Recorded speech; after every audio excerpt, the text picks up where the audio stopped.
Lo que tenemos de esta movilización de esta mañana es que a las 8:56 de este sábado, ya algunos contingentes empezaron a avanzar rumbo al Zócalo para participar en este mitin convocado por la presidenta con motivo de este 7º aniversario de la llegada de los gobiernos de la Cuarta Transformación. Algunos partieron del Ángel de la Independencia, otros en otras convocatorias dijeron que iban a caminar desde el eje central. El punto de encuentro es el Zócalo.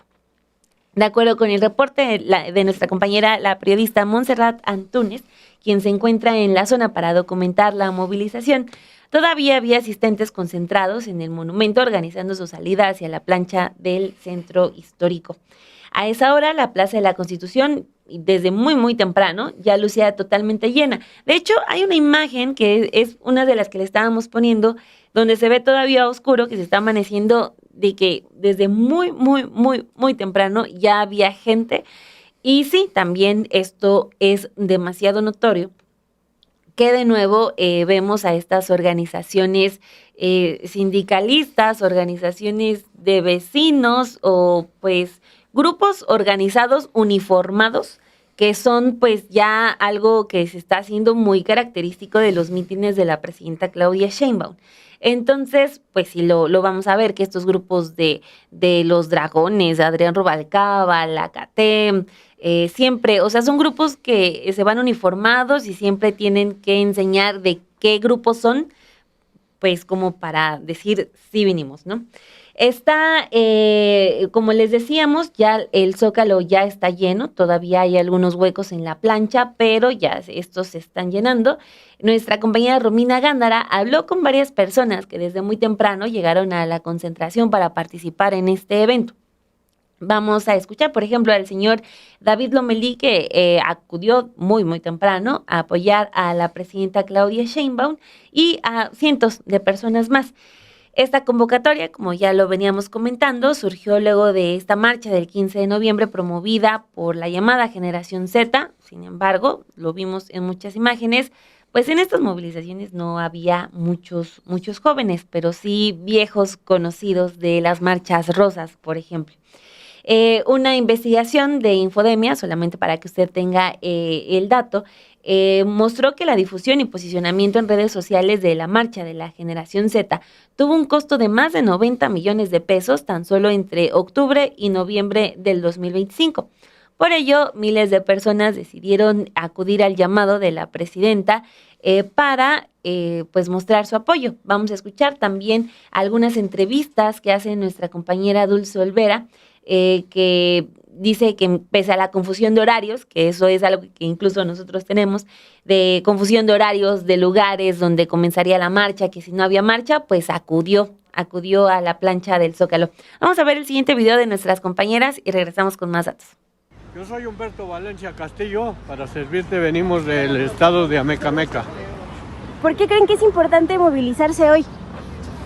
Para darle el apoyo a nuestra presidenta y seguir con el proyecto que empezó el expresidente López Obrador, para que haya un cambio para nuestras futuras generaciones, y les mando un mensaje a todos los jóvenes para que se involucren, para que podamos llevar a cabo esta transformación. ¿Y usted cómo se llama y por qué cree que es importante movilizarse hoy? Soy Socorro Galicia. ¿Por qué es importante movilizarse hoy? Vente para acá. Pues venimos a apoyar a la presidenta Claudia Sheinbaum, porque gracias a ella podemos ser mujeres valientes y queremos que todos nuestros jóvenes, nuestros hijos, nuestros nietos, nuestros bisnietos, que ya no los veremos, que sigan luchando por una transformación como hasta ahora. ¿Usted se imaginó alguna vez tener una presidenta? No. La Esta es nuestra primera presidenta de este país. Y la vamos a seguir apoyando mientras vivamos. ¿Y ella también apoyaba al expresidente López Obrador? Claro que sí. ¿Por qué están caminando desde el Zócalo, desde el Ángel hacia el Zócalo? ¿Hubo una confusión o qué pasó? Pues al parecer sí, pero nosotros acudimos, o sea, tenemos como la convicción de hacer toda el recorrido, la marcha para estar apoyando.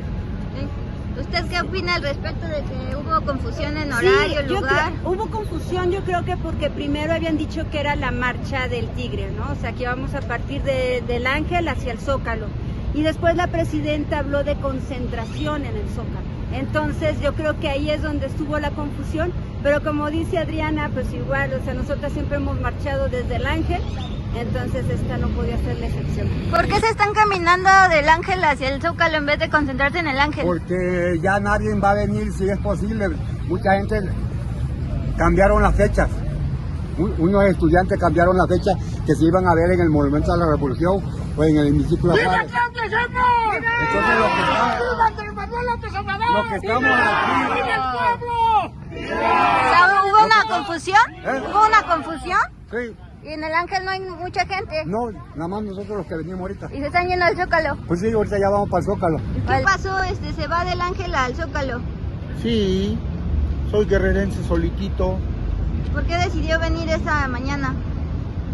porque simple y sencillamente estoy a favor de este gobierno. En 67 años que tengo de vida, me tocó ver todos los genocidios y vivir las matanzas de los gobiernos del PRI, del PAN, al último del PAN, saqueando el país, y todo lo que he vivido ha sido tremendo, muy, muy, muy tremendo. Desde Guerrero, ¿qué destaca de estos 7 años? Desde Guerrero, que en Guerrero ha habido cambios, pero sí han sido pocos. Han sido pocos, y lo que nos falta es apretar en el asunto de la seguridad, pero la seguridad viene del lazo de los gringos, que son los principales capos de la droga a nivel mundial. Ellos son los gringos, los que mueven la droga y la tienen en sus bancos. ¿Desde cuándo apoya usted el movimiento a Morena? Desde hace como 30 años. ¿Y por qué ese mensaje? ¿Qué le diría a la gente? ¿Por qué este mensaje? Porque las grandes televisoras, los grandes medios de comunicación tergiversan la información. Por lo regular salen, es que dice Claudia, es que, bueno, con López Obrador pasaba eso. Ajá. Y siempre han estado. De hecho, hay mucho. Ahorita hay una campaña en contra de las mañaneras. Y si tomamos en cuenta el cerco informativo que en los tiempos de López Obrador se dio, porque en aquellos tiempos la televisora no pasaba nada, y hacíamos marchas muy, muy numerosas, multitudinarias, y siempre la callaron. Entonces lo que se hacía era de boca en boca, o a repartir el periódico Regeneración, y así fue como nos organizábamos, como nos comunicábamos para poder lograr hacer una buena concentración. Porque en el radio, en la televisora, si había, digamos, marchas de, por decirlo, 100,000 personas, decían, no, pues apenas como 20,000. Y eso está, digamos, documentado. O sea, no estoy exagerando. Si acaso estoy exagerando en lo que ellos nos daban, digamos, como números.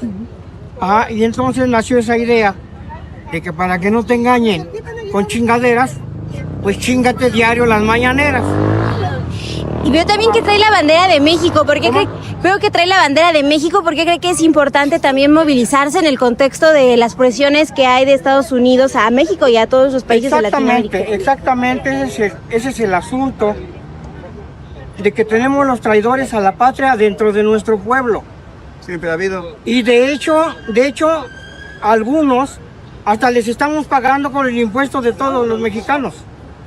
Y hablo de Lili Telles, hablo de Alito Moreno y toda esa bola de hijos que se van al extranjero. Y en nombre de nuestra democracia y nuestra soberanía, van a pedir el intervencionismo para supuestamente salvar nuestra soberanía. ¿Qué soberanía puede cuidar a alguien en ese aspecto? Eso es traición a la patria. Deben estar en la cárcel esos traidores a la patria. Mínimo. Mínimo en la cárcel. Bien, ahí lo tiene. Iremos actualizando conforme vayan enviando nuestras compañeras que están desplegadas en esta transmisión especial en distintos puntos de esta movilización. Tenemos a Romina Gándara allá en el Zócalo, donde pues prácticamente esperemos que ya desde ahorita es muy, muy complicado entrar. Aún así las personas van avanzando.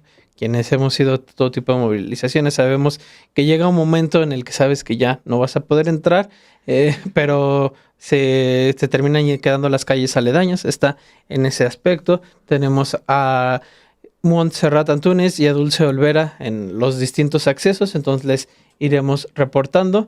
Oficialmente el mensaje, así salió la invitación a los medios de comunicación, está agendado a las 11 de la mañana, es decir, en poco más de 45 minutos. La presidenta suele ser muy, muy, muy puntual en relación a ese tipo de cuestiones en los mensajes.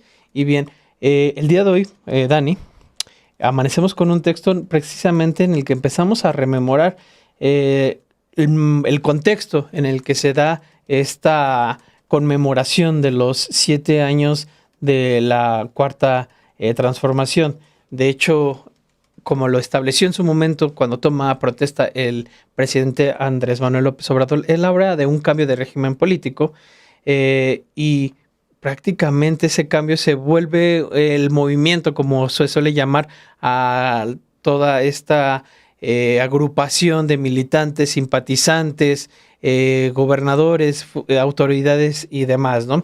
Hoy ya bajo el liderazgo de la presidenta Claudia Sheinbaum Pardo, que es importante muy reconocerlo, no solamente es la primera mujer en la presidencia, sino es la más votada de los presidentes, 36 millones de votos, es quien más popularidad tiene en su primer año de gobierno, 74%, y es en ese contexto en donde se da esta convocatoria, que una movilización a quienes algunos llaman la marcha del tigre en relación a aquella frase constante de Andrés Manuel López Obrador de que si se les ocurría hacer algún fraude, pues ellos tendrían que amarrar al tigre. El tigre, el pueblo, la gente de izquierda que ha respaldado ese proyecto de gobierno que votó para sacar al PRI y al PAN de la presidencia, y que de hecho mantiene muy cerca de la desaparición al Partido Revolucionario Institucional, porque es la gente al final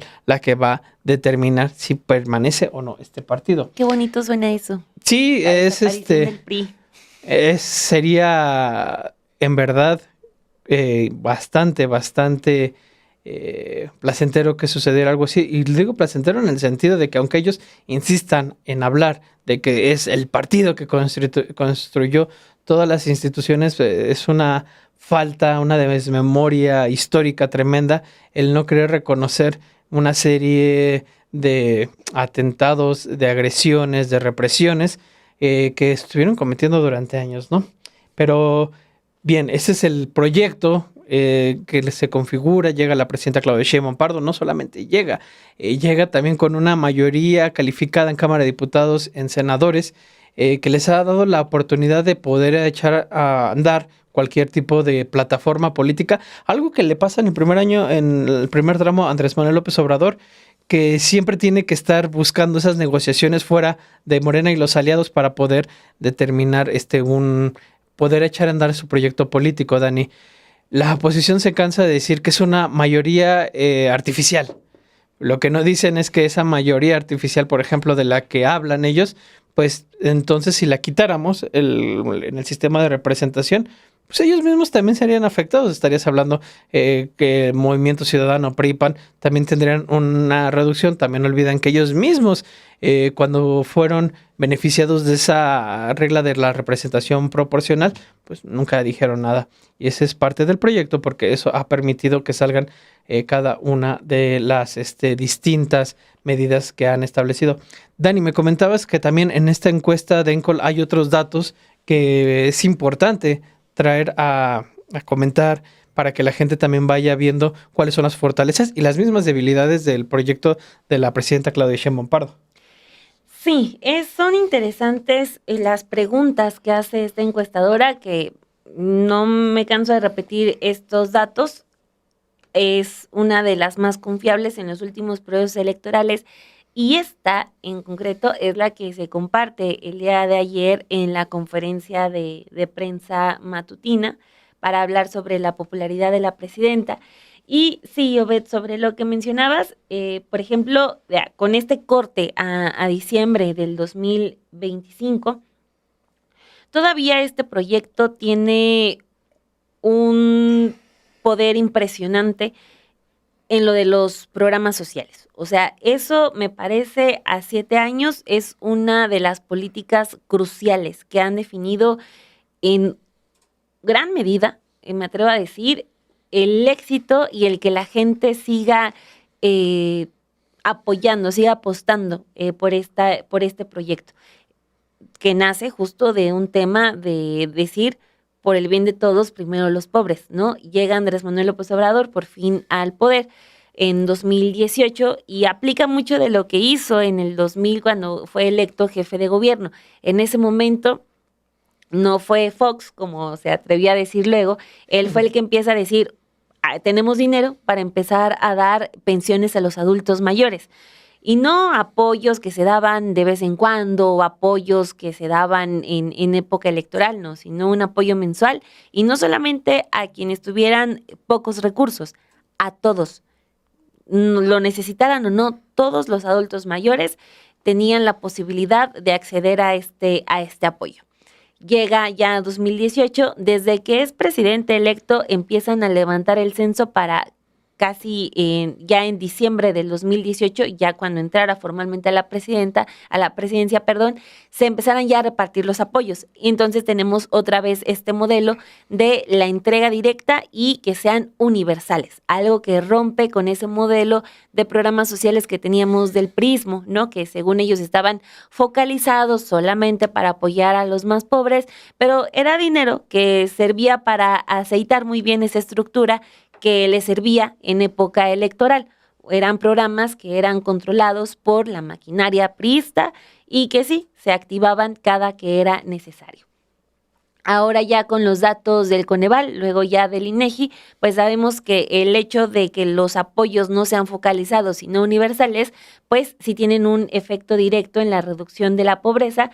Y en esta encuesta de ENCOL, la gente, al momento de que se le pregunta que cuál considera como el principal logro de la presidenta, Claudia Sheinbaum, son los apoyos sociales. El apoyo a adultos mayores, el apoyo de becas, que ella incluso ha creado 2 más, y ya también llama mucho la atención que empiezan a manejar lo de los apoyos para las mujeres.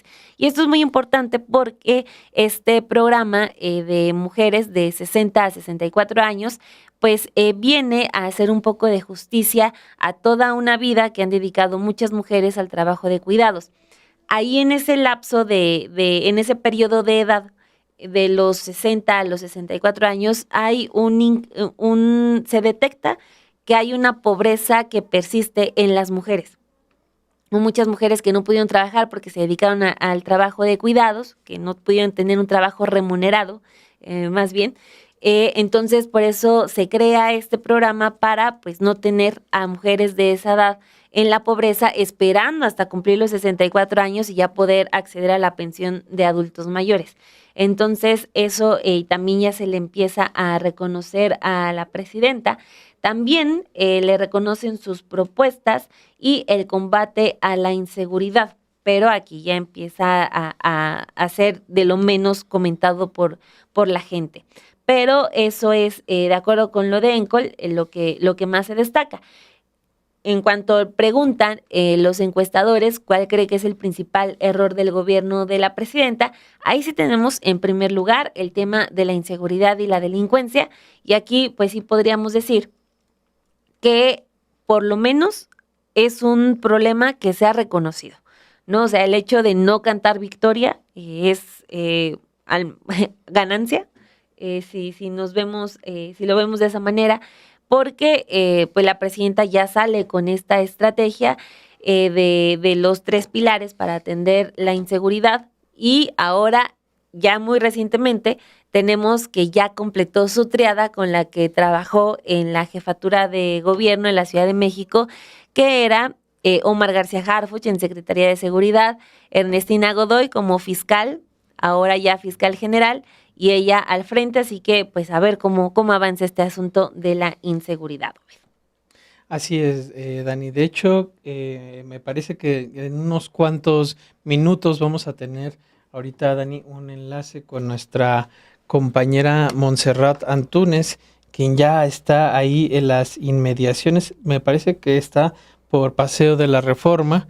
Ya en un momento, nada más que nos confirmen, podremos entrar con ella. Pero sí, y sabes, Dani, en uno de los aspectos de la encuesta que me llamó mucho la atención y lo venía pensando, se mencionan una serie de cuestiones, pero fíjate que no se menciona el salario mínimo como uno de los logros, el aumento del salario mínimo. Es verdad, sí y falta. Eso es determinante, digo, es más bien ya otra cuestión de análisis, pero es determinante en relación pues a la cifra de personas que salen de la pobreza con Andrés Manuel López Obrador en esos 6 años que le toca a la presidenta Claudia Sheinbaum Pardo a presentar esos propios resultados. Me llamaba mucho la atención porque, a ver, el salario mínimo cuando entra Andrés Manuel López Obrador en diciembre de 2018 era de 88,36 pesos. Prácticamente ahorita está duplicado ese indicador y que ha sido clave